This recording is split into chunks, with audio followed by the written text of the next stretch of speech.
সঞ্জয় কুমারের বেঞ্চ খুব স্পষ্টত জানিয়ে দিল যে এসএসসি একজন টেন্টেড ক্যান্ডিডেটকেও নতুন নিয়োগ প্রক্রিয়ায় চাকরি দিতে পারেনি।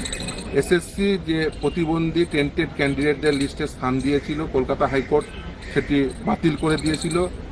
সেটার এসএলপি আজকে এসএসসির পক্ষ থেকে ফাইল করা হয়েছিল। তাদের বক্তব্য ছিল, তাদের রায় পড়ে মনে হয়েছে যে টেন্টেড পিএইচ ক্যান্ডিডেট অর্থাৎ প্রতিবন্ধী টেন্টেড ক্যান্ডিডেটদের এই নতুন নিয়োগ প্রক্রিয়ায় অংশগ্রহণ করিয়ে তাদের চাকরি দেওয়া যেতে পারে।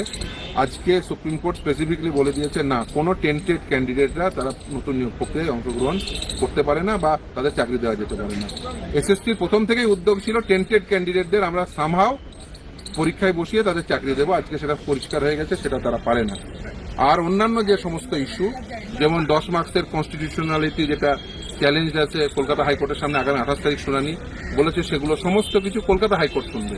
অন্যান্য যা যা ইস্যু রয়েছে, ইভেন আজকে আদালতের অবজারভেশন খুব পরিষ্কার যে আসলে এই যে নতুন ভ্যাকেন্সি অ্যাড করে এই যে পুরো জটিলতা তৈরি করেছে, এটা এসএসসির পক্ষ থেকে করা হয়েছে।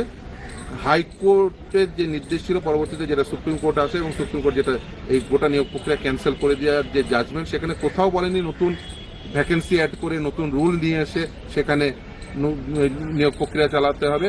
বরঞ্চ আদালতের যে কি মনোভাব ছিল সেটা আজকের বক্তব্যে পরিষ্কার হয়েছে যে 2016 সালের নিয়োগ প্রক্রিয়া 2016 সালের ক্যান্ডিডেটদের দিয়ে সেই রুল অনুযায়ী করলেই এই সমস্যা বা এই জটিলতায় তৈরি হতো না। এই জটিলতা তৈরি করেছে এসএসসি, এই জটিলতা তৈরি করেছে সরকার, এর দায় নিতে হবে। ফ্রেশার্সরা 100% নাম্বার পেয়েও তারা নিয়োগ প্রক্রিয়ায় ইন্টারভিউ ডাক পাচ্ছে না, চাকরি পাওয়া তো দূরস্থ। ফলে এই অবস্থায় দাঁড়িয়ে যে রুল চ্যালেঞ্জ হয়ে আছে সেটা কলকাতা হাইকোর্টই শুনবে।